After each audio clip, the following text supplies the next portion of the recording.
হযরত আলী চোখ দিয়ে পানি ঝরে হুজুর আলাইহিস সালামের গাল মুবারক করে পড়েছিল। নবী চোখ খুলে বলতেছেন, কি কারণে তুমি কাঁদতেছো? বলে কদ কদা সালাতাল বুস্তা, আসরের নামাজ কাজা হয়ে গেল। ফাকদিহা, আসরের নামাজ কাজা আদায় করে নাও। বলে কাইফা ইয়া রাসূলুল্লাহ সাল্লাল্লাহু আলাইহি ওয়াসাল্লাম, কি করে নামাজ কাজা আদায় করি? যে আমি কাবাতে বসে, আমি মদিনাতে বসে, আমি আরশে বসে সারা পৃথিবীর পয়গম্বর আমার কোলের, আমার নামাজ কাজা হয়ে গেল। আমার রাসূলুল্লাহ সাল্লাল্লাহু আলাইহি ওয়াসাল্লাম বলেন, আল্লাহুম্মা ইন্না আবদাকা আলিয়ান ইহতাসাবা নাফসাকা আলা নবিয়্যিকা ফারাদ্দি আলাইহি শামস ফাতালাতি শামস। হে আল্লাহ, তোমার বান্দা হযরত আলী তোমার নবীর খিদমতে ছিল, যার কারণে আসর নামাজ কাজা হয়ে গেছে। এই নামাজ কাজা আদায় করবে না, আদা নামাজ আদায় করবে। ডুবা সূর্য চ্যালেঞ্জ ইব্রাহিম পয়গম্বরের। যখন ইব্রাহিম নমরুদকে বলেছিল, তুমি কেমন খোদা, পশ্চিম দিক থেকে সূর্য উদয় করে দেখিয়ে দাও, এটা একটা নবীর চ্যালেঞ্জ ছিল একটা কাফেরের কাছে। এই কাফেরের চ্যালেঞ্জকে ভেঙে দিচ্ছেন আমার রাসূলুল্লাহ সাল্লাল্লাহু আলাইহি ওয়াসাল্লাম। ফাগারাবাতিশ শামস, সূর্য ডুবার পর, আল্লাহুম্মা ইন্না আবদাকা আলিয়ান ইহতাসাবা নাফসাকা আলা নবিয়্যিকা ফারাদ্দি আলাইহি শামস ফাতালাতিশ শামস। সূর্য ঘুরিয়ে দাও। সূর্য ওই কিয়ামত আগা পর্যন্ত কোনোদিন ঘুরবে না, কিন্তু রাসূলুল্লাহ সাল্লাল্লাহু আলাইহি ওয়াসাল্লাম সূর্যকে ঘুরিয়ে দিলেন। আসর রক্ত হয়ে গেল। না হযরত আলী, নামাজ তুমি কাজা না করবে, আদায় পড়ে নাও। আদায় করলেন। ওই দিন যদি অন্য লোকের নামাজ কাজা হয়ে থাকে, ওই টাইমে পড়ে তার নামাজ আদায় হবে না। একমাত্র হযরত আলী কালামুল কারীম যেমনই নামাজ পড়ে সালাম ফিরিয়ে দিলেন, ফাগারাবাতিশ শামস, সূর্য আবার ডুবে গেল। বুঝলেন? এটা আমার সরওয়ারে দো আলম সাল্লাল্লাহু তাআলা আলাইহি ওয়াসাল্লাম। তাই আপনাদেরকে আরজ করি, আবেদন করি, আমি মাশরাক আলা হযরত ব্যক্তি ইমাম আহমদ রাজা খান বেরিলি মাদ্রাসা মনজার ইসলামের আমি একজন ছাত্র। সেখানে তাজুস শরিয়ার কাছে আমি তাখাসসুস করেছি, ফিকালি আমি তাখাসসুস করেছি। বেরাদারান ইসলাম, এবার একটা হাদিস শরীফ শোনাবো মুসলিম শরীফ থেকে। বুঝেন? সহিহ মুসলিম হাদিস শরীফ, রাবি আবু মাসউদ বদরি রাদিয়াল্লাহু তাআলা। হাদিসের রাবি আবু মাসউদ বদরি রাদিয়াল্লাহু তাআলা কোন কারণবশত আপন গোলামকে চাবুকবাজি করতেছিল। ওই চাবুকটা, যে চাবুকটা জঙ্গে বদর ইস্তেমাল করেছিল। আবু মাসউদ বদরি বলেন, আমার পিছনে কয়েকটা ঘোড়া ছুটেছিল আমাকে কতল করার জন্য। আমাকে জঙ্গে বদরের মরুভূমিতে ঘন্টাতে 100 কিলোমিটারের বেশি ছুটতে হয়েছিল। একটা ঘোড়া মরুভূমিতে 100 কিলোমিটার ছুটে আমাকে ধরতে পারেনি। হঠাৎ এক জায়গায় দাঁড়িয়ে বললাম চালিয়ে দিলাম, আর আমার পিছু ধাওয়া কর্নাল ঘোড়সওয়ারকে আমি কতল করে দিলাম। আমি গনিমতের মাল প্রচুর পেয়েছিলাম, অনেক টাকা পয়সা রাসূলুল্লাহ সাল্লাল্লাহু আমাকে দিয়েছিলেন। আমি এসে একটা বিল্ডিং তৈরি করেছিলাম, একটা পাথরের বিল্ডিং, একদম ভালো পাথরের বিল্ডিং, 2 তলা বিল্ডিং তৈরি করেছিলাম। আমার গেটের সম্মুখে, তখন আমি খুব বিশাল বড় বড় লোক, গেটের সম্মুখে একটা বাচ্চা এসে দাঁড়িয়েছিল। অনেক 1 ঘন্টা ধরে দাঁড়িয়ে আছেন। যারা হজ করতে গিয়েছে হাজী সাহেবগণ, আরবের বাচ্চারা ভিক্ষা চায় না। আরবে ফকির বলতে নাই, আরবে গরিব বলতে নাই। মক্কা তো নাই, মদিনা তো নাই। রাসূলুল্লাহ দোয়া করেছেন, আল্লাহুম্মা বারিক লানা ফি মুদ্দাহিনা, এ আল্লাহ আমাদের মধ্যে বরকত দাও, হাঁড়িতে বরকত দাও, ধামাতে বরকত দাও, কাঠাতে বরকত দাও, কুঠিতে বরকত দাও। তাই মক্কা মদিনার লোক পৃথিবীর মধ্যে সবথেকে বড় লোক। সব জায়গা মক্কা মদিনার লোকই বড় লোক। আমেরিকা পাল্লা করতে পারবে না। মক্কা মদিনার বড় লোকেদের সঙ্গে আমেরিকাও পাল্লা করতে পারে না, দুবাইয়ের সঙ্গে পাল্লা করতে পারে না।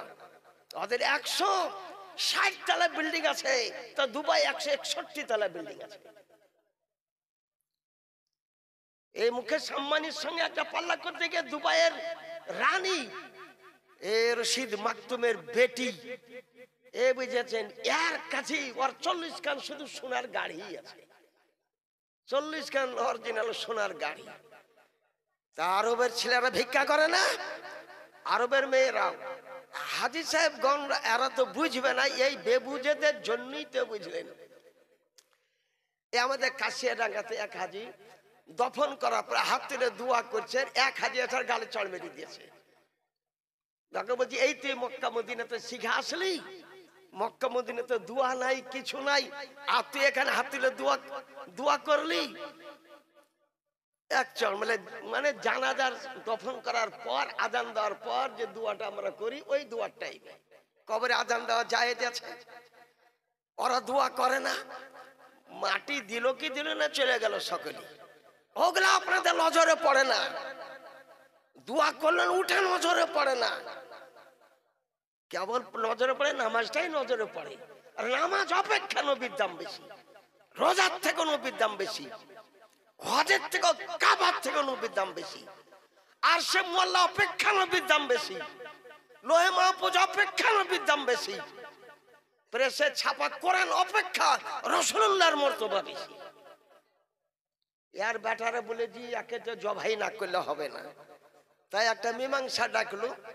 ওইখানে মুশারফ পরামানিকের বংশের লোকে ওই এরিয়াটা ওইখানে পড়ছে, মানে তো মীমাংসা ডাকলো। এদেরও 20-25 ডাঙ্গাপাড়া থেকে মৌলবি গিয়েছিল, বুঝলেন, সব গিয়েছিল, আর আমরাও গিয়েছিলাম, আমরাও অনেক কয়েকটা মৌলবি গিয়েছিলাম, আমাকে ডাক হয়েছিল। পুলিশ টুলিশ সবকিছুই আছে, কিন্তু মসজিদ থেকে ওই হাত ঝাড়ুয়ার দল, নেংটি খোলার দল কবার যে হাত ঝাড়ে তার কোনো ঠিকই পাই। একটা সাধারণ লোকে জিজ্ঞাসা করেন, বলতো ভাই তুই প্রথম আল্লাহু আকবার থেকে সালাম ফেরা পর্যন্ত কবার উড়েলি মারিস? উনি নিজেই বলতে পারবে না, আপনিও বলতে পারবেন না, না বললেও বলতে, আমি তো নিজেই এখন ঠিক করতে পারি না যে কবার রুকু থেকে উঠাও কানে হাত ঝাড়ছে, কান তলিয়ে যাবে না, ঘাড় তড়ি। তো ওরা এসে কিন্তু আগাই না, কেউ আসছে না। তো ওদের সর্দারেরা আছে বাজারে, তো বড় বড় লোক, ওরা কোটিপতি ব্যক্তি, বেদাম জেলছে, চলেন, বলে না যাবো না, নঈমুদ্দিন মুফতি আছে, যাবো না এখানে।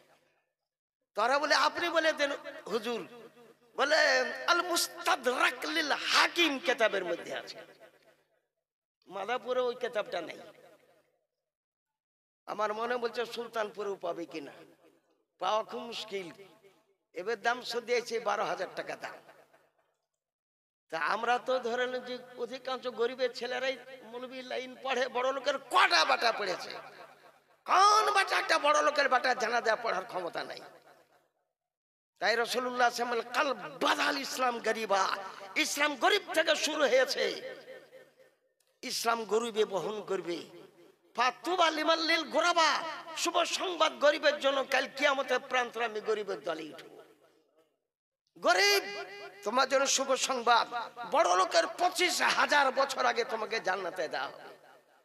আরে বড় লোককে 25,000 বছর ধরে মালের হিসাব, জাকাতের হিসাব, সাদকার হিসাব, ফিতরের হিসাব, নামাজের হিসাব, মুরলি করে হিসাব সব নিতে 25,000 বছর 12টা সূর্য তলে আর মাথার ঘেলু পর্যন্ত পিঘলে পায়ের তলে চুইতে লাগবে। বড় লোক আপনি হুঁশিয়ার, বড় লোকরা যা ইচ্ছা তাই শরীয়ত আইনকে, শরীয়ত তোমার হুকুমে চলে না, শরীয়ত আমার আল্লাহর কোরআন বলে ইন্নামা ইয়াখশাল্লাহ মিন ইবাদিহিল উলামা, উলামায়ের আইনে চলে, আল্লাহকে যে ভয় করে উলামায়ে কেরামগণই করেন। আল্লাহ নবী সাল্লাল্লাহু আলাইহি ওয়াসাল্লাম বলেছেন আল উলামা ওয়ারাসাতুল আম্বিয়া, উলামায়ে কেরাম হচ্ছে আম্বিয়া কেরাম ওয়ারিস। সেই উলামায়ে কেরামকে কত রকমের কথা না বললেন, মানে আপনি মালের বড় লোক হয়েছেন, কিছুদিন পর ক্যান্সারে মরবে, কত কিছু মরবে, তার কোনো ঠিক নাই। একটা তালেব ইলম যদি একটা গোরস্থান দিয়ে যায় তো 40 দিন তার কবরে আল্লাহ মাফ দিয়ে দেন। একটা তালেব ইলমের কথা, তাহলে একটা তালেব ইলমকে খাবার দিলে কত নেকি, একটা তালেব ইলমকে খাবার দিলে তা না করে তালেব ইলমটা কত রকমের কথা শুনে। কারণ আমি তো এককালে তালেব ইলম ছিলাম, আমি সব থেকে বেশি 1960 সাল থেকে আরম্ভ করে 1977 সালে ফারুকুত তাহসিলে 3 বছর মুক্তি লাইন পড়েছি, বুঝলেন। তারপরে আরো 8 বছর আলেম ফাজিল কামিল টাইটেল পাস করে, এদিকে 10 বছর টাইম লেগেছে। 1978 সালে আমার এমএম মুমতাজুল মুহাদ্দিসের ডিগ্রি আমি অর্জন করেছি, বুঝলেন? কত বছর? 18 বছর টাইম লাগলো। আর 2 বছর গেল কিনা মৌলবি হয়ে চলে আসলো, 3 বছর গেল কিনা মৌলবি হয়ে চলে আসলো। বেরাদারান ইসলাম সামনে গেলাম, তো ওরা বলে যে আপনি বলে দেন। বলে হাকিম লিল মুস্তাদরাক, আল মুস্তাদরাক লিল হাকিম কিতাবের মধ্যে লেখা আছে হাত তুলে দোয়া করা জায়েজ,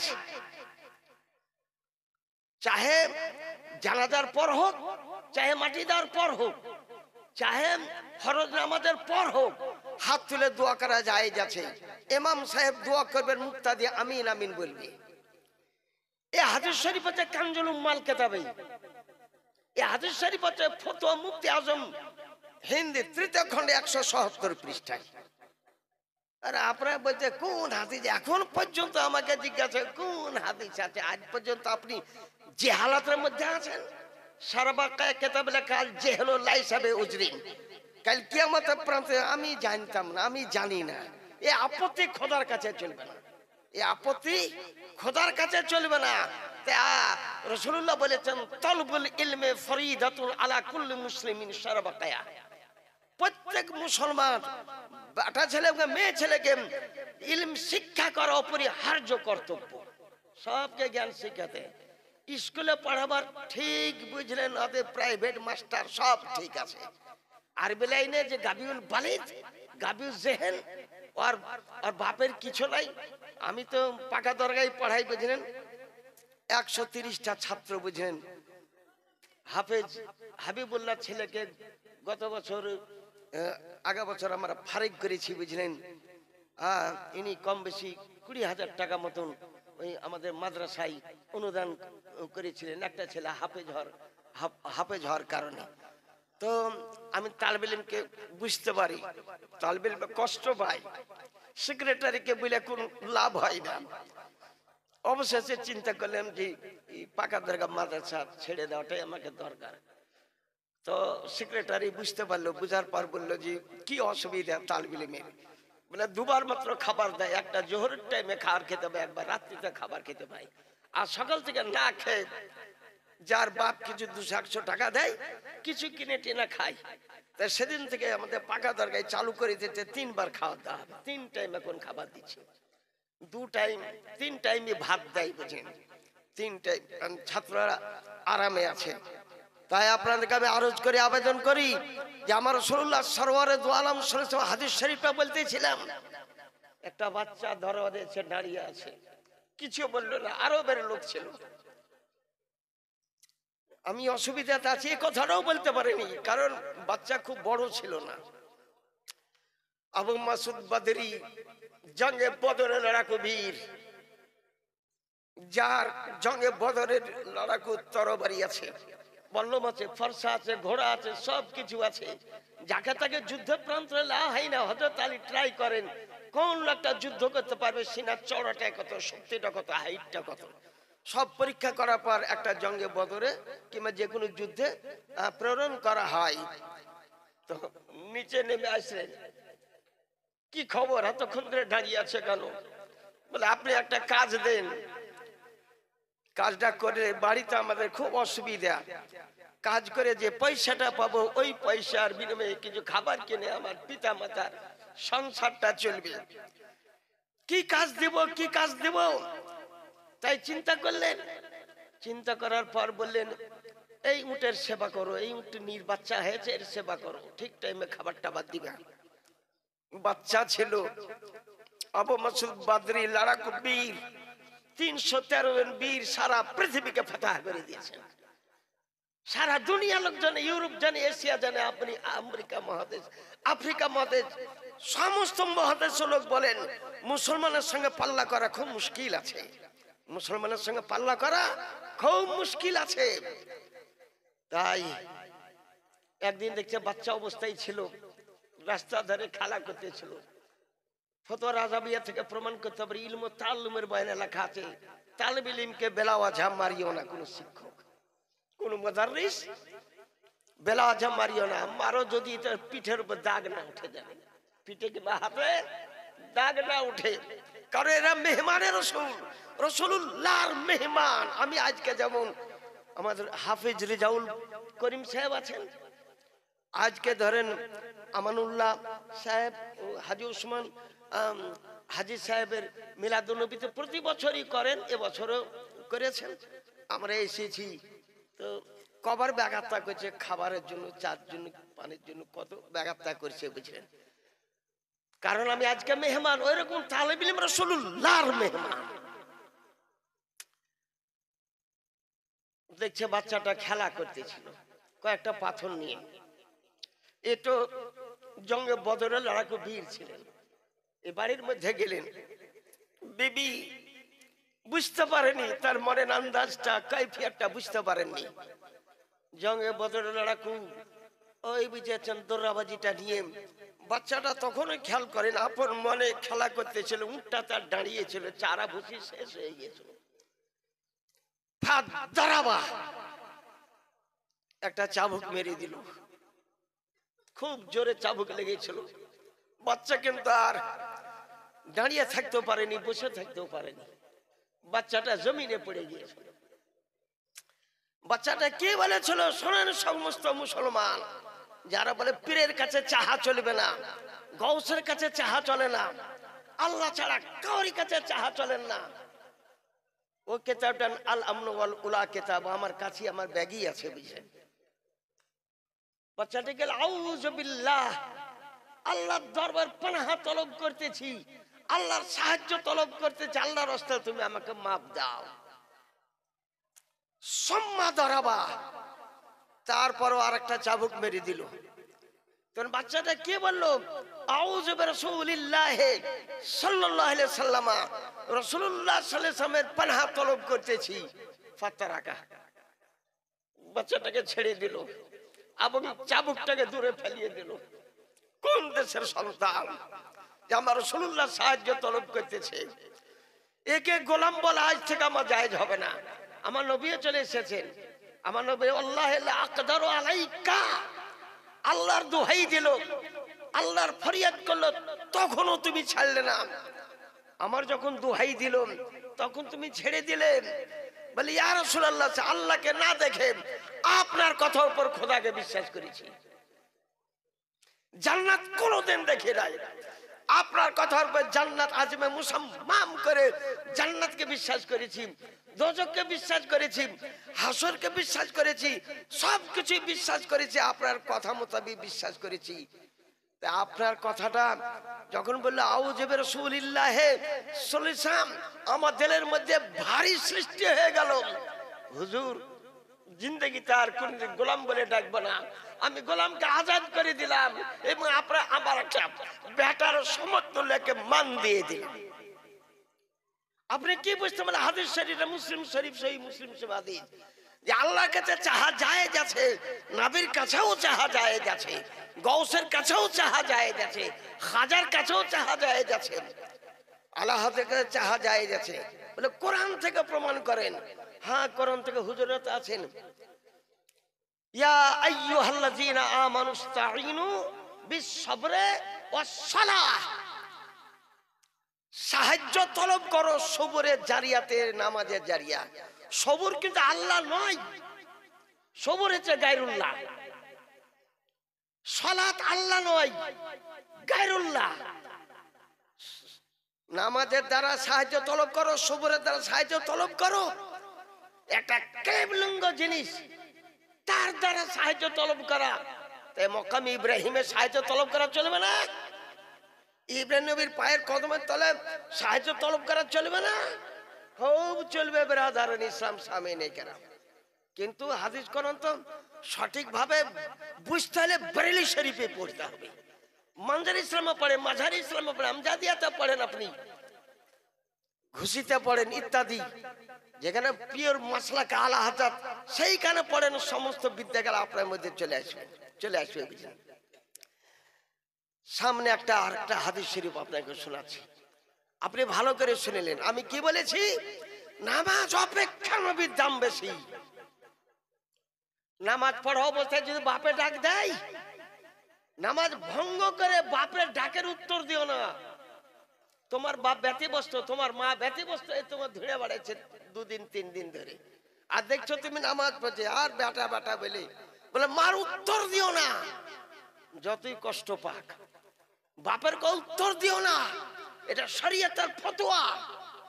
কিন্তু নামাজ পড়া অবস্থায় যদি নবী ডাক দেয়, রাসূলুল্লাহ যদি ডাক দেয়, একদিকে খোদার দরবারে নামাজ পড়া, একদিকে রাসূলুল্লাহ ডাক দিচ্ছেন, আবু হুরায়রা শোনো, আব্দুর রহমান শোনো, আব্দুল্লাহ ইবনে মাসউদ শোনো, তো বলে নবীর ডাকের উত্তর দিয়ে দাও।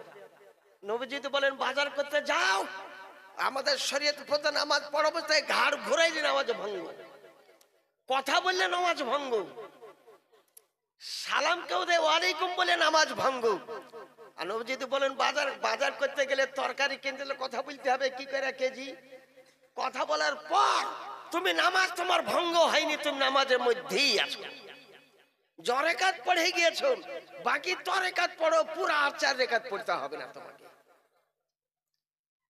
হ্যালো নামাজ বুঝা গেল কি, নামাজ অপেক্ষা নবীর দাম বেশি। ওরা হযরত আলী নামাজকে কাজা করে দিয়ে রাসূলুল্লাহর মর্তবায় বেশি দিয়েছিলেন। একজন সাহাবায়ে কেরাম হারিয়ে গিয়েছিলেন, একজন সাহাবায়ে কেরাম, তিনি এটা হাদিস শরীফের কথা বলতেছি, হারিয়ে গিয়েছিলেন।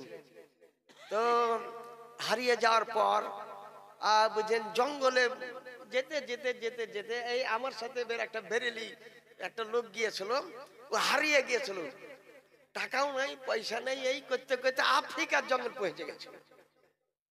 বলে ওখানে কদিন, বলে এখানে 1 মাস ছিলাম হুজুর, একটা বাঘ আমাকে খাইনি। ওখান তো বাড়ি এসে চলো বেরেলি শাহ আলা হাতের দরবারে, আমারই কাছে মুড়ি দিয়েছে, আলা হাতে মাজারটা যাও, তাকে সঙ্গে করে নিয়ে গিয়েছিলাম, ওকে সঙ্গে করে নিয়ে গিয়েছিলাম। আফ্রিকার জঙ্গলে পৌঁছে গেলেন, আব্দুর রহমান তার নাম। রাসূলুল্লাহ সাল্লাল্লাহু আলাইহি ওয়াসাল্লাম তাকে সাফিনার টাইটেল দিয়েছিলেন, জাহাজের টাইটেল দিয়েছিলেন। একদিন হুজুর সফর করতে যাচ্ছেন, তো বোঝা আছে প্রত্যেক সাহাবী, 40 জন সাহাবীর কাছে 1 মণ করে বোঝা আছে। আর রাসূলুল্লাহ আরাম করতেছিলেন চোখ বুজে। কিছুক্ষণ গাছের তলায় আরাম করার পর উঠলেন, উঠার পর আব্দুর রহমানকে বলছে ইহমাল ফাইন্নামা আনতা সাফিনা, বোঝা উঠিয়ে নাও, তোমাকে আমি জাহাজের টাইটেল দিলাম। অর্থাৎ একটা জাহাজে কত মন, 30 লক্ষ টন পেট্রোল নিয়ে চলে আসে আমেরিকা, ফ্রান্স, জার্মান, জাপান, 30 লক্ষ টন। তাহলে কত বুঝে ওজন হয়, সব খালি যে ফারিস দিয়ে আরব সাগর দিয়ে সব চলে আসে। উঠিয়ে নাও বোঝা, তোমাকে জাহাজের টাইটেল দিলাম। ফাহামাউ, তো আমি 40 জনের 40 মণ বোঝা আমি উঠিয়ে নিলাম, মাথায় তুলে নিলাম। ফাআমালতু ইয়াউমাইযিন আকরাবাইরান আও বাইরাইনি আও সালাসাতান আও আরবাআতান আও খামসাতান আও সিত্তাতান আও সাবাতান মা সাকালা আলাইয়া। এরপরে একটা উট, দুটা উট, তিনটা উট, চারটে, একটা উটে নিম্নপক্ষে 50 মণ বোঝা পারে। আমি 60টা উটের বোঝা মাটি থেকে একাই তুলে নিতাম, মা সাকালা আলাইয়া, আমাকে ভারী লাগতো না। এই ইনি হারিয়ে গিয়েছেন। হারিয়ে যাওয়ার মানে যে কোন একটা কাজে ব্যস্ত থাকে, কাফেলে উঠে চলে গিয়েছে, আর কাফেলার সাথ ধরতে পারেনি। জঙ্গলে, আফ্রিকার জঙ্গলে পৌঁছে গিয়েছিলেন। একটা সিংহ আসছিল খাবার জন্য, তো সাফিনা বলতেছেন তরবারি খান কিন্তু কাছেই ছিল, বলি আবার হারেস আনা সাফিনা তো মৌলা রাসূলুল্লাহ সাল্লাল্লাহু আলাইহি সাল্লাম।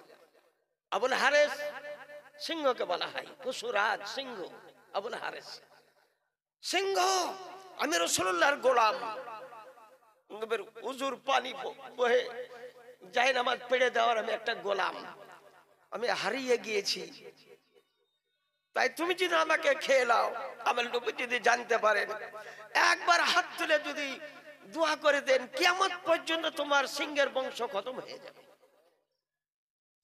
সিংহ একটা অবলা জন্তু। সাফিনা তিনি বলেন আমি বসেই আছি, কি করে জঙ্গল পাইর হব। তখন সিংহটা আসলো, আমার পার্শ্বে আসলো, আমার গায়ে ঘষ্টন মারতে লাগলো, আমাকে বুঝাতে ছিল তুমি আমার পিঠের উপর বসে যাও, তোমাকে আমি মদিনা পৌঁছে দিই। একটা জঙ্গলের সিংহ। সাফিরা বলেন অনেকক্ষণ পর আমি বুঝতে পেরেছিলাম, কারণ গায়ে ঘর্ষণ মারতে ছিল, নেহানি করতে ছিল, তারপর আমি সিংহের পিঠের উপর বসে গেলাম। সিংহ কিন্তু খুব জোরে চলে, ঘন্টাতে 150 কিলোমিটার পর্যন্ত ই করতে পারে। এমনি চিতা বাগগালা ঘন্টাতে 100 কিলোমিটার ছুটে বুঝলেন। মদিনা শরীফের নিকটবর্তী বস্তির কাছে চলে এসে সিংহ দাঁড়িয়ে গেল, সাথীরা নেমে গেলেন, তখন চিনে নিলেন তিনি। মনে করেন মাদাপুর ওই বাহাদুরপুরে চলে এসেছেন। হাত তুলে মাফি তলব করতেছে, না বুঝে তোমাকে আমি আক্রমণ করেছি এই কথাটা জানে তুমি আমার নবীকে বলিও না, আমার রাসূলকার বলিও না। আর এর ভুলের খেসারতের জন্য তোমাকে আমি ওই আফ্রিকা থেকে মদিনা পৌঁছে দিচ্ছি। এতে যদি আমার শোধ না হয় জীবন ভর আমি তোমার সওয়ারির কাজ করব, জীবন ভর গোলামির কাজ করব। এই দেখো মদিনা শরীফ এই দিকে ইনি আসতেছেন। আমার রাসূল ইলমে গায়েব জানেন, গায়েবের খবর জানেন। নবী বললেন, হুজুর সাল্লাল্লাহু বলতেছেন জি একটু হটে যাও, রাস্তা দিয়ে দাও, একটা সিংহ আসতেছে। ওই সিংহটাই বুঝেন আসলো, নবীর পায়ে সেজদা করলো। সিংহকে নবীকে সেজদা করা জায়েজ, উটকে সেজদা করা জায়েজ, জীব জন্তুকে নবীকে সেজদা করা জায়েজ, মানুষকে নবীকে সেজদা করা হারাম, পীরকে সেজদা করা হারাম, কবরকে সেজদা করা হারাম। সিংহ বসে যে একটা কথা বলতেছে আপন ভাষাতে, আল্লাহ নবী ওটা বুঝতে পারছেন। হুজুর আমরা জঙ্গলে বাস করি, কোন টাইমে কোন ভুল কাজ করে দেব, কোন খাবারটা আমাদের হালাল কোনটা হারাম, এটা আপনি শরীয়তে আমাদের জন্য বলে দেন। বলে যা, সমস্ত খাবার খাওয়া তোদের জন্য হালাল করে দিলাম, নবীকে খাওয়া তোদের জন্য হারাম করে দিলাম। তা কোন সিংহ, কোন জীবজন্তু, কোন নবীকে আক্রমণ করেনি। ইউসুফ পয়গম্বরের বেটারা যখন একটা নেকড়ে বাঘের বাচ্চাকে বস্তায় ভরে এনেছিল আপন আব্বাজির, বলে ইউসুফ কোথায়? বলে নাহনু নাস্তাবিকু ওয়া তারাকনা ইউসুফা ইনদা মাতাইনা ফাআকালাহু যিব ওয়া আনতা বিমুমিনিন লানা ওয়ালাউ কুননা বিসাদিকিন। আমরা দৌড়াইতেছিলাম, দৌড়ের পাল্লা করতেছিলাম, ইউসুফকে আমাদের সামানের নিকটে রেখে গিয়েছিলাম। ঘুরে এসে দেখি ফাআকালাহু যিব, নেকড়ে বাঘে খেয়ে নিয়েছে। তাই আপনার ইউসুফকে খেয়ে নিয়েছে, বাঘে খেয়ে নিয়েছে। নবী তো সবই বুঝতে পারতেছেন। আপনি যদি বিশ্বাস না করেন, নেকড়ে বাঘটা ধরে নিয়েছি। বলে খুলে দাও বস্তা। বলে তো বাঘের বাচ্চা খেয়ে নিবে, আচ্ছা খুলে দাও। খুলে দিল। নেকড়ে বাঘের বাচ্চাটা মাথায় হাত বুলিয়ে বললেন, কেমন করে ধরা পড়ে গেলে তুমি? বলে হুজুর জুরজানের শহর থেকে, জুরজানের জঙ্গল থেকে বাইর হয়েছিলাম, মরুভূমি অতিক্রম করতেছিলাম, সামনে মিশরের জঙ্গলে প্রবেশ করব বলে। সামনে মিশরের মরুভূমি, আপনার 10 জন পুত্র ঘেরাও করে নিল। আমি ছিলাম, আমার বোন ছিল একটা, আমার মা ছিল সঙ্গে। মা আর বোনটা পালিয়ে যেতে সক্ষম হলো, আমাকে তীর চালাতে লাগলো। ভয়ে বসে গেলাম, তাই আমি ধরা পড়ে গেলাম। তারপর ইয়া নবী আল্লাহ আমাকে অনেক চাবুক মেরেছে। একজন পয়গম্বর ইয়াকুব আলাইহিস সালাম তার পিঠে হাত বুলিয়ে তার বড় বেটা ইয়াহুদাকে বলতেছে, ইয়াহুদা শারজিল, এখানে এসো তোমরা। লাদ, দাইনা সব এখানে উপস্থিত হও। এই বেটাদের নাম। এই নেকড়ে বাঘের বাচ্চাটাকে ইহুদা বলো, সত্যি কথা, তুমি আমার বড় পুত্র, বাচ্চাটাকে মেরেছো, কি তোমাদের ক্ষতি করেছিল? ইহুদা বলে কোনো ক্ষতি করেনি।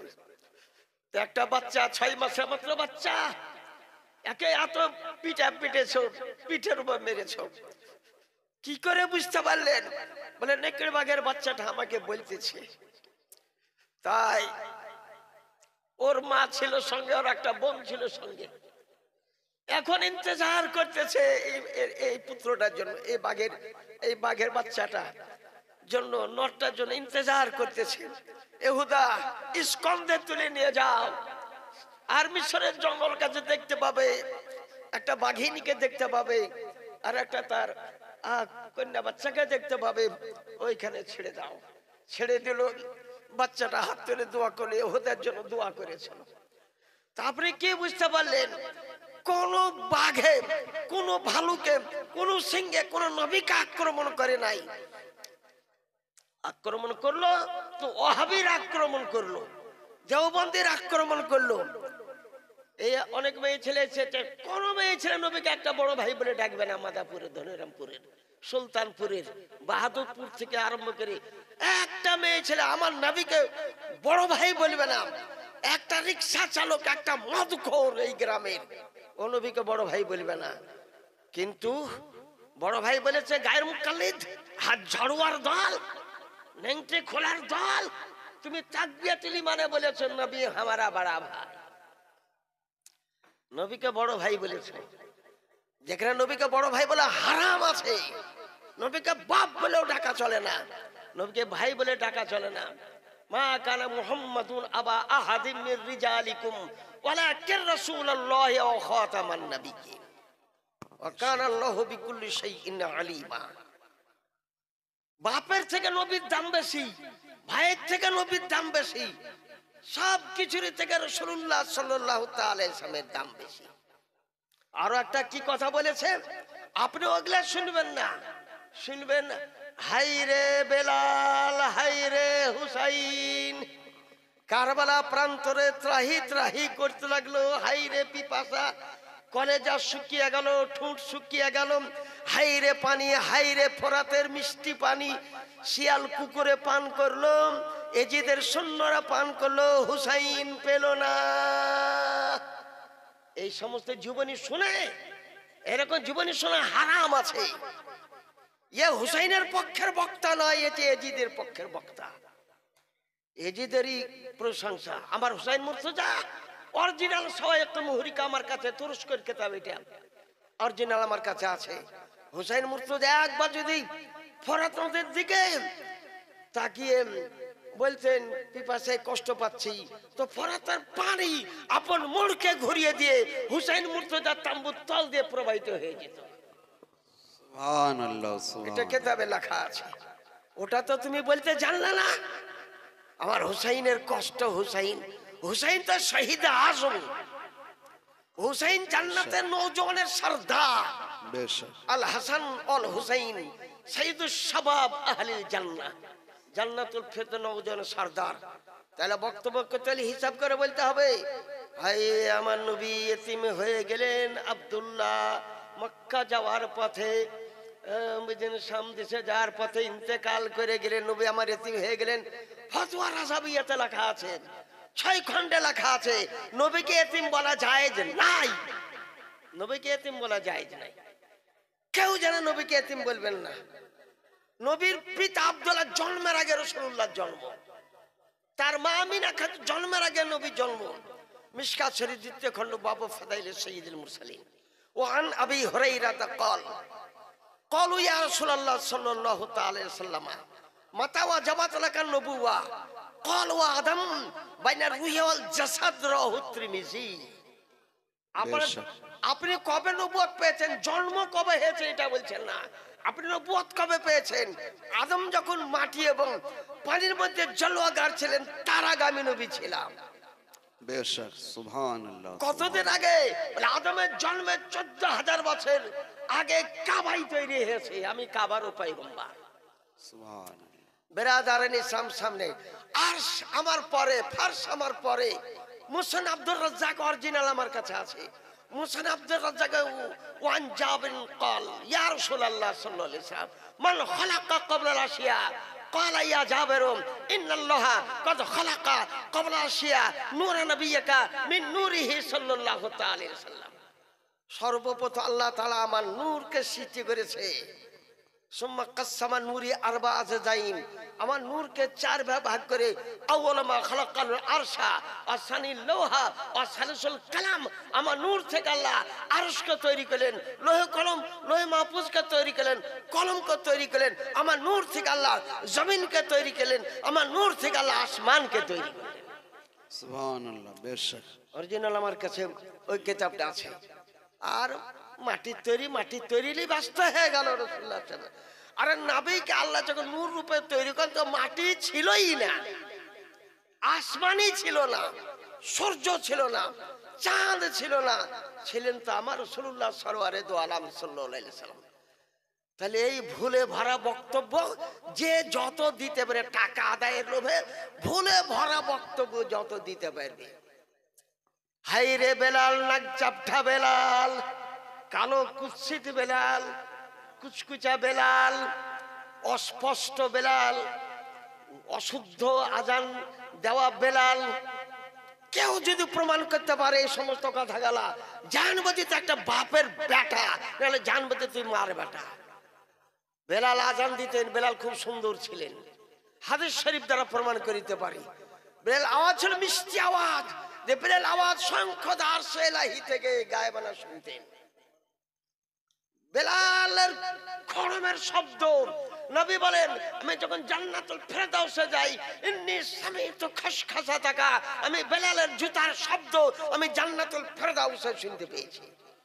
বেশক সুবহানাল্লাহ। উমর ফারুক আজমের বেটা আব্দুল্লাহ বলেন খায়রু বেলাল বেলাল মুহাম্মাদিন সাল্লাল্লাহু আলাইহি ওয়াসাল্লাম, পৃথিবীতে শ্রেষ্ঠ বেলাল রাসূলুল্লাহর বেলাল, বেলাল বিন রিবাহ রাদিয়াল্লাহু তাআলা আনহু।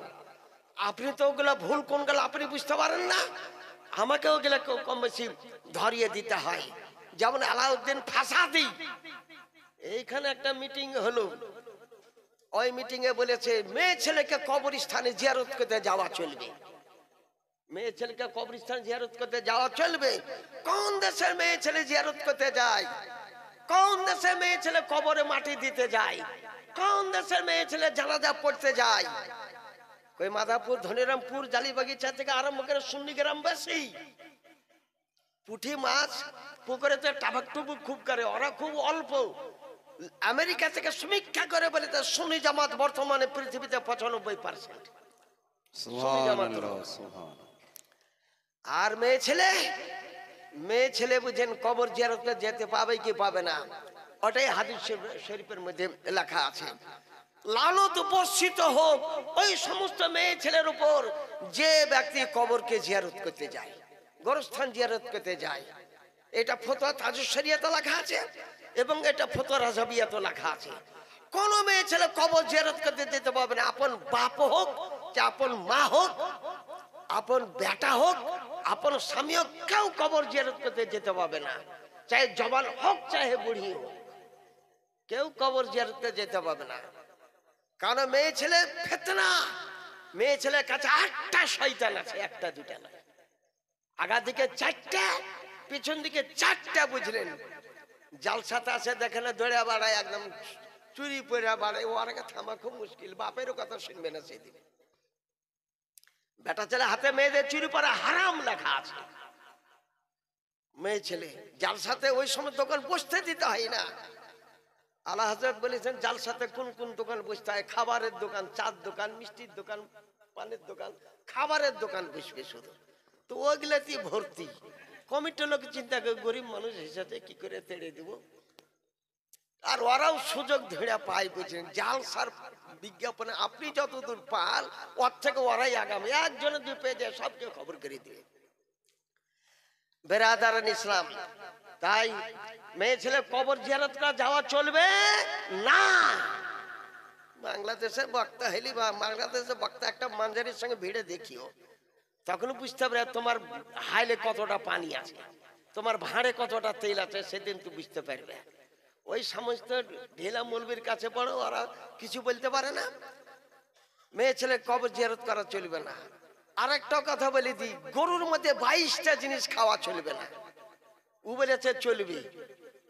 আবুল কাসেম সাহেবের ভাতিজা ছিল একটা, নামটা ভুলে গেছি কি, ওর বাড়ি হচ্ছে ওই মোর গ্রাম, বুঝলেন?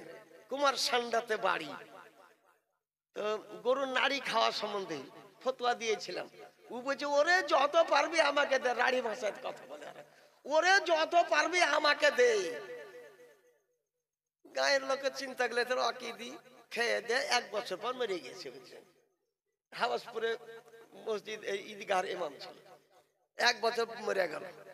তো ওর বেটা কামালউদ্দিন আর বেটা আবুল কাসেম স্যার বেটা মুফতি শামসুদ্দিন সাহেব বলতে চাললে এতদিনকে বাঁচাইলে ওরই মানে পক্ষে লোক বেশি, মানে এই নারী খাওয়ার পক্ষে বিটি ছেলে ওরা কি বলে ওটাই ভালো লাগে। আর আলা হাফিজ ইমাম মোহাম্মদ রাজা খান বরেলভী ফতোয়া রাজবে আর আপনি 377 পৃষ্ঠাতে বলেছেন গরুর 22টা জিনিস। ওকে যদি জিজ্ঞাসা করি বলতো নারীর আরবিটা কি বলতো, আরবিটা কি আমাকে বলতে হবে, কারণ আমি বক্তব্য দিচ্ছি। মেলাক্ষণ ধরে বক্তব্য দেওয়া হলে পীর সাহেব আছেন, আমাদের হুজুর সাহেব আছেন, একটা সুন্নি জামাত মাসলাকে আলা হাফেজ ব্যক্তি পীর সাহেব তিনি আছেন। আপনারা দরুদ শরীফ পাঠ করেন। আল্লাহুম্মা আলা সাইয়্যিদিনা মাওলানা মুহাম্মদ ওয়া আলা আলি সাইয়্যিদিনা মাওলানা মুহাম্মদ। মেয়েছেলে তুমি কান বন্ধ করে নাও, এমন এমন কথা আসবে। আমার আল্লাহ হাতে বলেছেন এমন কথা বলিও না যাতে মেয়েরা লজ্জা পায়। তা আমিও ইশারাতান আপনাকে বলবো, গায়ের গুপ্তাঙ্গ খাওয়া হারাম। কেউ বাদ দেয়? কোন কসাই ওই কসাইয়ের হাতের গোশত খায়? একটা হলো আগে বলছে মেয়ে ছেলেরা তোমার কান বন্ধ করে নাও, বেটা ছেলেরা শুনেন। আর ষাঁড়ের কিংবা বলদের জাকার বলা কার ওটা খাওয়া হারাম। মূত্রথলি খাওয়া হারাম, পিত্তথলি খাওয়া হারাম, ঢবঢবি খাওয়া মাকরুহ তাহরিমি, ফুটবল খাওয়া মাকরুহ তাহরিমি। গরু কুরবানি দিনে ওটারই গ্রাহক আগে চলে এসছে, দেখেন 100-150 টাকা দিব, কি জি করছে না করছে আমরা কিছু বুঝতেও পারছি না। ওটাই কিনে নিয়ে চলে যেছে। ওই গোল মতন একটা আছে বলের মতন ফুটবল, 3টা মগজ আছে, তার মধ্যে একটা হারাম মগজ আছে, মাঝখার মগজটা একটু কাইলছানি ভাব থাকে ওটা, আর 2 সাইডের মগজ চর্বি, পাতলা চর্বি দ্বারা ওটা বুঝতেও পারা যায় না। কেউ বাদ দেয় গোটা মগজকে চুরে একদম ভাজি করে খেয়ে নিচ্ছে। আর হচ্ছে কিডনি, পেশাবের ছাকানা হচ্ছে কিডনি। কিডনি মানুষের খারাপ হলে ওর মরণ, বুঝলেন, কিছুদিনের মধ্যে মরে যাবে। তো কিডনি খাওয়া মাকরুহ। কলেজার ভিতরকার কাটলে রক্ত বাইর হয়, ও রক্ত খাওয়াটা হারাম, বুঝলেন। তারপরে ধরেলেন যে এই ধরনের 22টা জিনিসকে 14 ঝির মধ্যে আজম ইমাম আহমদ খান বেরেলভী তিনি গন্তি করে শুনিয়ে দিয়েছেন। আতুড়িকে বলে কার্শ, আরবিতে কার্শ, এটা খাওয়া চলবে না, মাকরুহ তাহরিমি লেখা আছে। আর ফাসাদি বলেছে যে গরুর নাড়ি ভুড়ি খাওয়া চলবে। আপনারা খান বলি আমাকে জায়েজ বলতে হবে, ওটা কোনো কথা নাই। আমি মুফতালাইন পাস করার মানে হচ্ছে যে একটা হক কথা বলতে পারি। এটা কি করতে হবে, কোন হিন্দু যদি চাহে, যেমন খাসিটা চাইবে, খাসিটারও ফতোয়া এক, গরুটারও একই, চাহে তো দিয়া দাও, আর না হলে মাটিতে পুঁতে দাও। মুসলমান খবরদার খেও না, মুসলমান কোন দিন এইগুলাকে খেও না। ওটা গোবর চলাচলের রাস্তা, আরবিতে মারারা বলা হয়, আরবিতে গোবর গুজরাবার জায়গা, বুঝলেন। এত ঘৃণিত জিনিস মুসলমান, আর মুসলমান একটা পবিত্র জাতি। এই মুসলমান সবসময় পাক জিনিস কোরআন শরীফে লেখা আছে যে পবিত্র জিনিস খাও, নাজিস জিনিস খেও না। এটা আল্লাহর কালাম কোরআন শরীফ থেকে ইমাম আহমদ রাজা খান বেরেলভী রাদিয়াল্লাহু তাআলা তিনি প্রমাণ করেছেন। 2টা ফতোয়া শুনেন, আর একটা ফতোয়া শুনেলেন। আউকালকার লোক থেকে মানত না, এখন কিছু লোক মানতে লেগেছে। যেমন মসজিদে খুতবার আজানটা, মসজিদে খুতবার আজান আগে তো আমরাও জানতাম না, আমাদের দেশে ভিতরে আজান 2 হাত ধরে, মেম্বার থেকে 2 হাত ধরে হাইরে বাহির করতে কি কষ্ট বুঝলেন, আমাকে বুঝলেন। একবার এক জুম্মা বাহির করে দিলাম, আর এক জুম্মাতে বুঝলেন আরেকজনে বলে এই যেখানে আজান সেখানে আজান দে। A public. আর হাদিস শরীফের মধ্যে লেখা আছে না জেনে ফতোয়া দেওয়া, ওর উপর আসমান জমিনের ফেরেশতা লানত বর্ষণ হবে। মানিফতা বেগাইরে ইলমিন ফালানাতুল্লাহিল মালাইকাতিস সামাই ওয়াল আরদি। না জেনে যে ফতোয়া দেয়, তো খুতবার আজানটা এখন কোন জায়গাতে দিতে হবে? ওই আলাউদ্দিন ফাসাদি 50 খান কিতাব থেকে প্রমাণ করেছে খুতবার আজান মসজিদের ভিতরে। সরজমিনে দেখতেছি একখান কিতাবে প্রমাণ করতে পারছে না, একটা কিতাবও লেখা নাই। আবু দাউদ শরীফ 155 পৃষ্ঠা প্রথম খণ্ডে লেখা আছে ইজা জালাসা রাসূলুল্লাহ সাল্লাল্লাহু আলাইহি সাল্লাম আলাল মিম্বারে ফাআযানাল মুয়াজ্জিনুনা বাইনা ইয়াদাইহি আলা বাবিল মসজিদ। নবী যখন মদিনা মসজিদ নববীর মিম্বারে বসতেন, তো বেলালকে হুকুম দিতেন আজান দাও।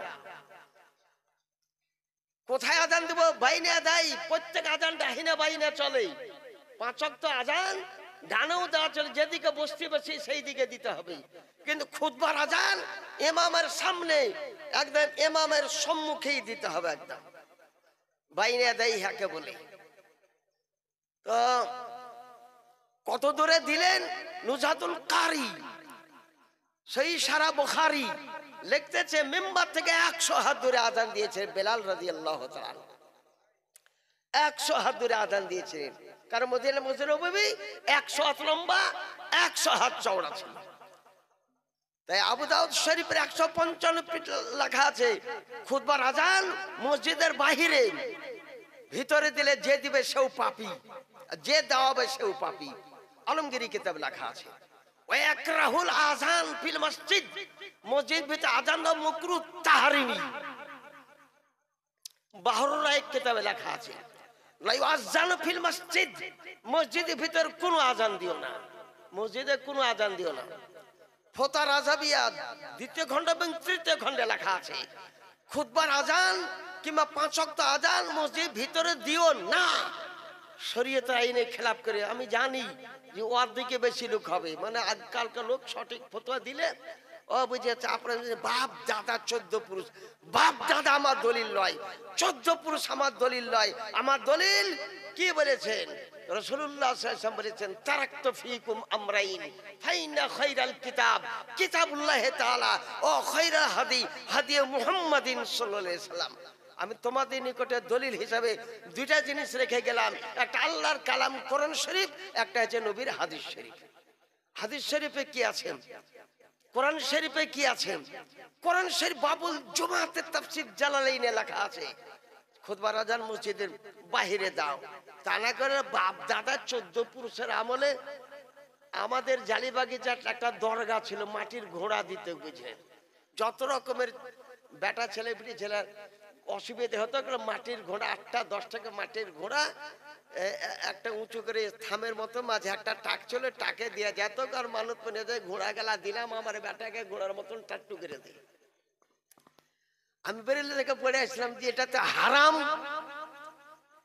এই মাটির ঘোড়া হয়েছে হারাম, এই দরগাতে মেয়ে ছেলেরা ঘোড়া জারি করে হারাম।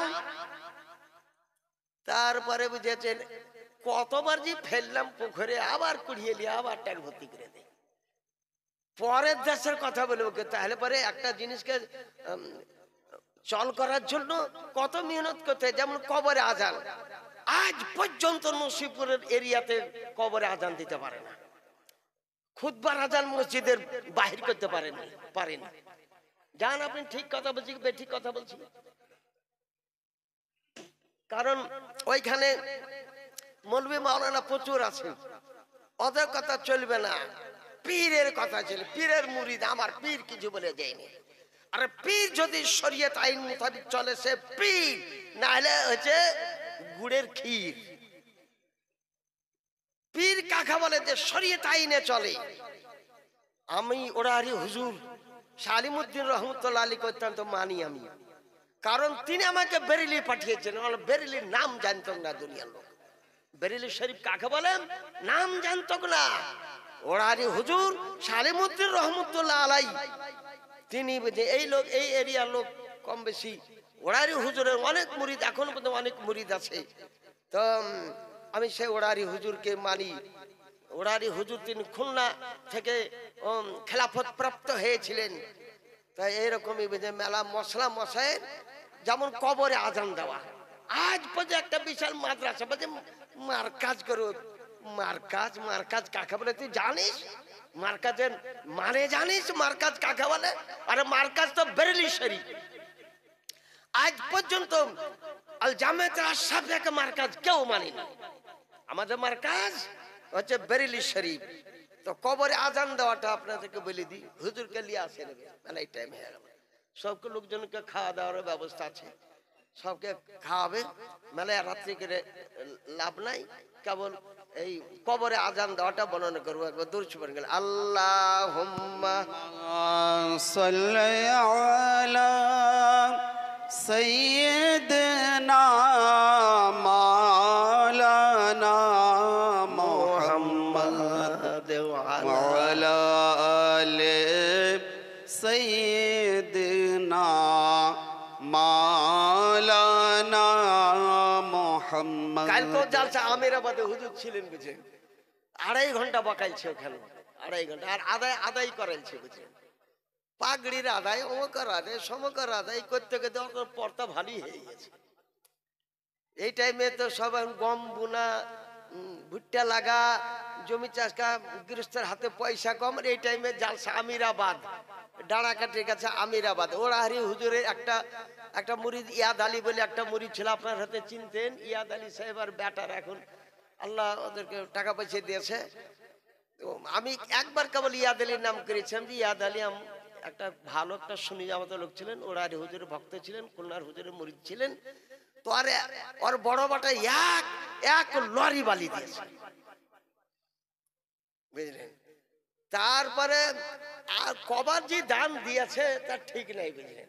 মানে কেবল আমার বাপের নামটা একটু বলেছে। আমার ওরাহারি হুজুরের মুরিদ আপনারা, ওরাহারি হুজুর কদম রেখেছে। ওরাহারি হুজুরের সঙ্গে আমি মাদাপুরে এসেছি, আমি ওরাহারি হুজুরের সঙ্গে আমি ধনেরামপুরে এসেছি।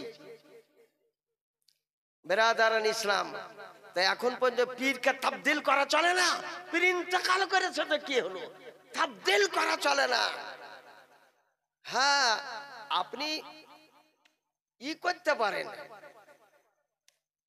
ওর কাছে বুঝলেন, কেবল আপনি ইসলামটা শিক্ষা করার জন্য নতুন ভাবে বুঝলেন ই করতে পারেন যা তাই। কিন্তু পীর আপনার ওটাই, যাকে আপনি প্রথম যার কাছে বায়াত গ্রহণ করেছেন। তো ইমাম আহমদ রাজা খান বলছে পীর ধরা সুন্নাত। দেখেন ফতোয়া রাজাবিয়াতে লেখা আছে, এটা আছে 11 খণ্ডের লেখা আছে। ফতোয়া রাজা 11 খণ্ডে লেখা আছে বায়াত হওয়া সুন্নাত। কোরআন শরীফে লেখা আছে ইন্নামা ইউবায়ুনাকা ইয়াদুল্লাহি ফাওকা আইদিহিম বলে আছে।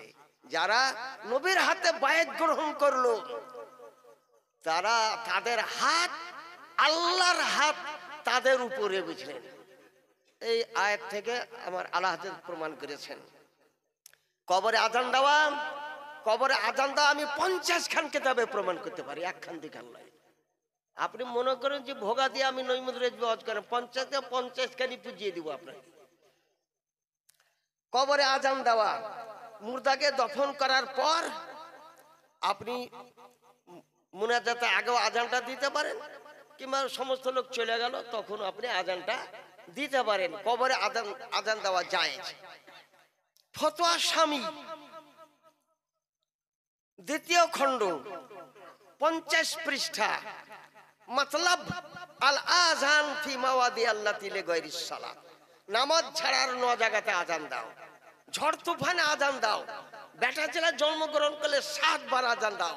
মেয়ে ছেলে জন্মগ্রহণ করলে 5 বার আজান দাও। রাস্তা ভুলে গেলে আজান দাও। জঙ্গলে হারিয়ে গেলে আজান দাও। গরু ছাগলে তেড়ে মারে আজান শোনাও। কঠিন জোরে ঝড় বৃষ্টি আরম্ভ হলে আজান দাও।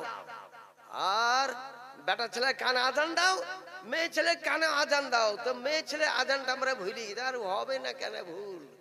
যত বাচ্চা হসপিটালে হচ্ছে, আগতে হসপিটালে হয়নি, আগতে এমনি নর্মালি হতো। এখন ডাক্তাররাও যে কি বলে, ডাক্তাররা তো ব্যবসা একটা, ছেলে উল্টে আছে, ছেলে নিবে না বিবি নিবে, দুইটা একটা, ইয়ে ভয় খেয়ে যাচ্ছে। তাহলে কি করতে হবে? বলে অপারেশন করে, তাহলে বাচ্চাটাও বাঁচবে, বাচ্চার মাটাও বাঁচবে। ইয়ে ভয় চলে, তাই করে দেন। 10,000, 12,000, 14,000 টাকা দিয়ে অপারেশন। কখন আজান দিবে বলুন তো? যে কোনো বাচ্চা 6 মাসে 7 মাসে পরীক্ষা করতে চলে যাচ্ছে, বলে আর 1 মাস পর হবে, আর 1 মাস পর হবে। এখন বর্তমান অবস্থা, বেটা ছেলেকে ইজ্জত দেখা চলবে না। তাই রাসূলুল্লাহ সাল্লাল্লাহু আলাইহি ওয়াসাল্লাম বলেছেন, মেয়ে ছেলে ডাক্তার সৃষ্টি করো, মেয়ে ছেলেকে ডাক্তার লাইনে পড়াও, মেয়ে ছেলের যেন চিকিৎসা মেয়ে ছেলেটি করতে পারে। তাই কবরে আজান দেওয়া যায়। ফতো স্বামী রাব্দুল মুহতার, কবরে আজান দেওয়া যায় যে মুস্তাহাসান কাদিস্তাহাসান আল আজান। তারপরে দুরর মুক্তার ইজানুল আজরা আলা আজানিল কবর কিতাবে, ফতো রাজাবিয়াতে আছে, ফতো ভাইজুর রাসূল হাকিয়ে মিল্লাতে আছে, কানুনের শরিয়াতে আছে। আর কথা কিতাবের নাম করবে, এইগুলা পড়তে তো বোঝেন 1 কুইন্টাল ওজন হয়ে যাবে, যেগুলার নাম বললাম।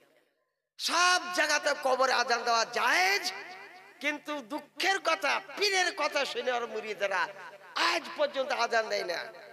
বলে আমার তো এই কথা পৌঁছে যাবে, এখানে তুই পৌঁছে যাবে কি হবে? তোমাদের মুলবির মতন, মুল্লার মতন ভয় করে আছে নাকি? এই কারণে আমার জালসাটা খুব বেশি, বুঝেন। যেখানে বিবাদ লাগবে ডাকন ওই মুদ রেজবিকে, যেখানে ই লাগবে ডাকন ওই মুদ রেজবিকে। বেরাদারান ইসলাম, কবর আজান দেওয়া যায়। প্রত্যেক মুসলমানকে বলছি, কবর আজান দিলে 10টা উপকার হয়। কবরে আজান দিলে মুনকির নাকির 3টা প্রশ্ন করে, তার উত্তর আজানে আছে। তার উত্তর মুনকির নাকির মার রব্বকা, আজানে পড়ে আল্লাহু আকবার, আল্লাহু আকবার, উত্তরটা হয়ে যাবে। তারপর আছে মাদিনকা, ধর্ম কি? হাইয়া আলাস সালাহ, হাইয়া আলাস সালাহ। একটাই ধর্মের লোক নামাজ পড়ে, সেটা ইসলাম। তাছাড়া পৃথিবীর কোন ধর্মের লোক নামাজ পড়ে না। আমি নামাজওয়ালা ধর্মের ব্যক্তি, মুসলমান।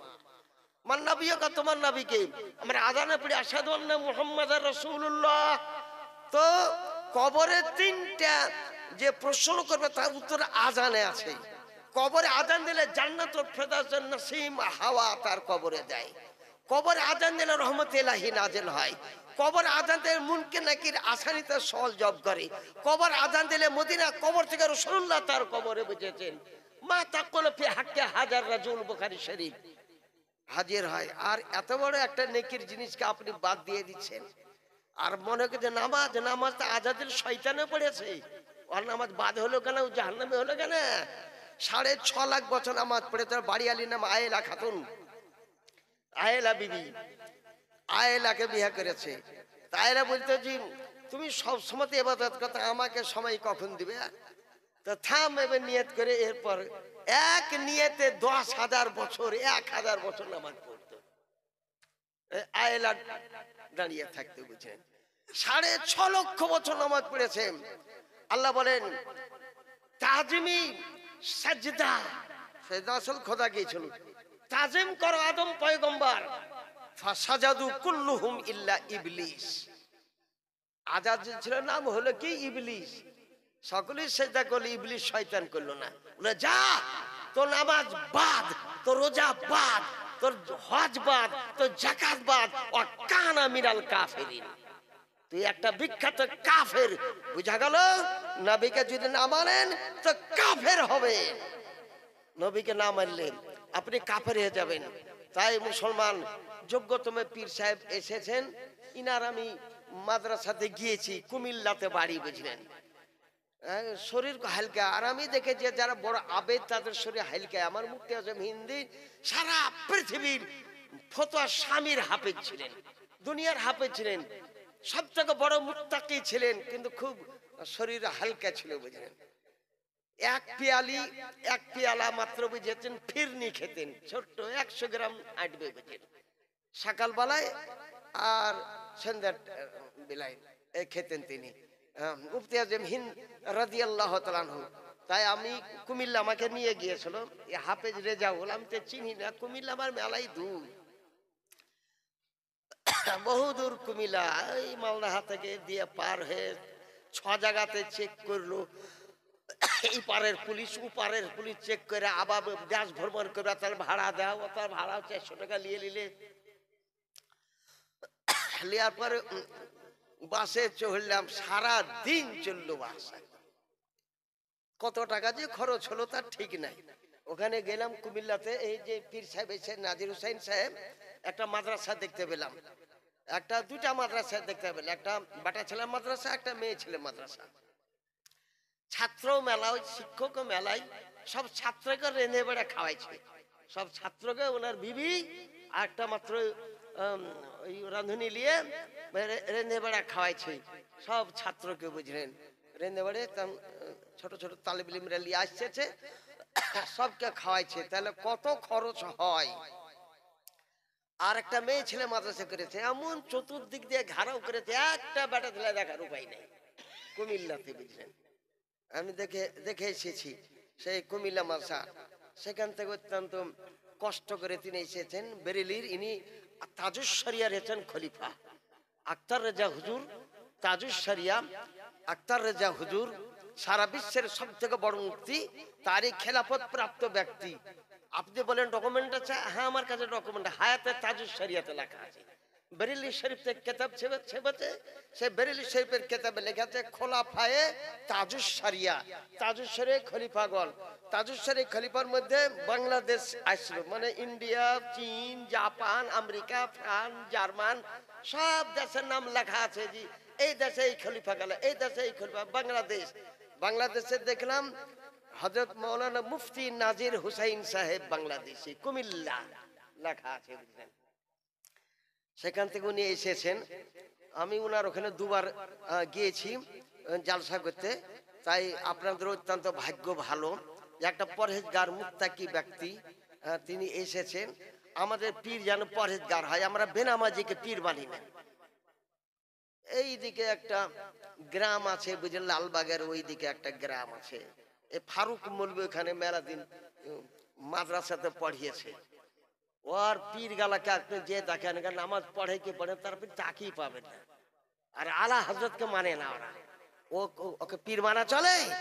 তাই এখন বর্তমানে সব থেকে কঠিন অবস্থায় পীর, বুঝছেন, যেখানে সেখানে পীর, লেখা জানে না, পড়া জানে না, নাম মাস্টার, ওষুধ নাই পাতি নাই, নাম ডাক্তার, এইসব পীর। পীরের জন্য 4টা শর্ত আছে। প্রথম শর্ত আলেম হওয়া, সুন্নি সহিহ আকীদা আলেম হওয়া। কতদিন ইলম থাকতে হবে? কোরআন হাদিস শরীফ থেকে জরুরিয়াত মসলা ইস্তেমবাদ করার জন্য তার ক্ষমতা রাখে।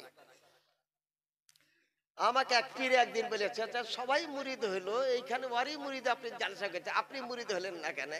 বলে হ্যাঁ মুরিদ হব না কেন, পীর সাহেব আমাকে যদি পড়িয়ে দিতে পারে তাহলে আমার কাছে আজই মুরিদ হয়ে যাবো, আজই মুরিদ হয়ে যাবো। আপনি মনে করছেন পীর মানে গোটা দুনিয়া জানি, জান বলেন গা। আমি বেশি লাই ও 2 ক্লাসের কিতাব গেলে পড়বো, আর কাছে মেরকাত খান পড়বো, সারা তাহজিব খান পড়বো, আসলে 80টাই পড়বো। যদি পড়িয়ে দিতে পারে তো এখনই বায়াত গ্রহণ করে নেব। পীর সাহেবকে বলছে জি বাদ দাও, বাদ দাও, বাদ দাও, পারবে না, মানে এলেম নাই। বে এলেম পীর কি করবে? আপনাকে জিন্দিকের পথে লিয়া যাবে, সব সময় জিন্দিকের পথে আপনাকে লিয়া যাবে। অন্য পীরের সামনে খোদা বলছে, আর পীর সাহেব লক্ষ্য করে একদম কিছু বলছে না। আর পীরের সামনে খোদা বলছে তু হি মেরা খোদা হয় जो होगा देखा जाएगा। কারণ জেহালাতের মধ্যে আছে। আপনাদেরকে আমি সাবধান করে দিচ্ছি, কোন কবরকে সেজদা করবেন না, কোন পীর বাবার মাজারকে সেজদা করবেন না, হারাম হয়ে যাবে আপনার।